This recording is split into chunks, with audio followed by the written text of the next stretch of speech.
Taco's owner got the dog into a chokehold. Norton tried rushing Ever to the vet.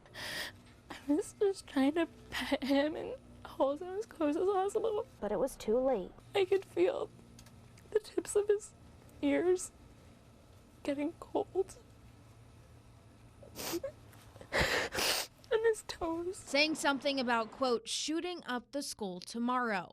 She told police this is the same student she saw earlier at Gulf Middle talking to the SRO after hearing he was in trouble for making a shooting threat. It's a tradition everyone in this community knows very well. We're very excited again to keep the tradition going. This marks year 15 for Pendis Law Firm, giving out nearly 2,200 turkeys all over Florida. Today in Fort Myers, more than 400 turkeys went out to families most in need. Definitely not a description you'd associate with luxury.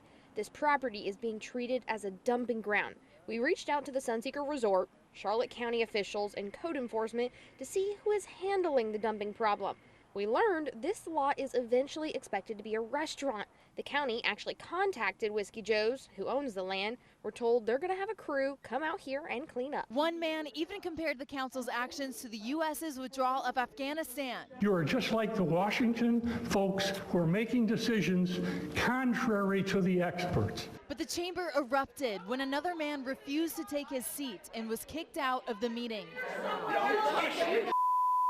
You stop it! Leave him alone! The kids have a big duty and responsibility to be that change and shift of that culture on campus. And so the goal is then throughout this week to kind of go along and pin different kids around campus, so then they find the pin and it brings them happiness. Around 24 police, EMS, and fire trucks, a SWAT team, and canines lined the street. It's a game of hide and seek inside this Cape Coral Canal, and the clock to find a mother manatee and her newborn is ticking. 1, 2, 3, 4.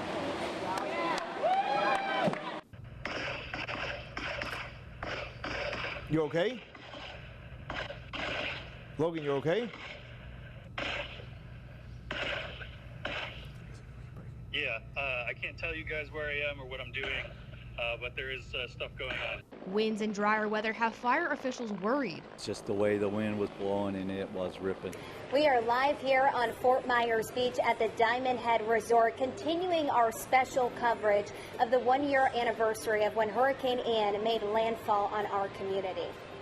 I'm Kelly Burns. We're going to be joined by Peter Bush and Allison Ray as well. We're going to take the coverage on from here. We've been here all morning on Fort Myers Beach, remembering and looking forward and honoring the victims. Peter, Allison? Today I'm here with Deputy Sella and Canine Copper, and what I'm actually going to do is I'm going to go hide, and in the time it takes for this duo to find me, I'm going to tell you all about Canine Copper's story.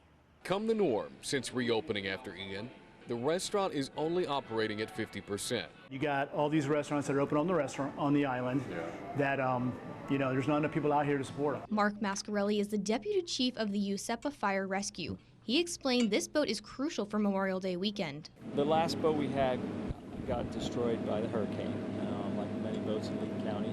Now, most of the time, if you're in my position behind these bars in a patrol car, you're in some trouble. But today, we're actually riding along with a deputy here in DeSoto County to show you how they're making the roads a safer place. Concrete slabs looking like puzzle pieces that someone gave up on trying to put back together. I've never seen anything like this, and I've lived here my whole life, so it's kind of crazy to see. Storm aftermath stretching from Minnesota Key Road. Destroyed. It's kind of sad to see.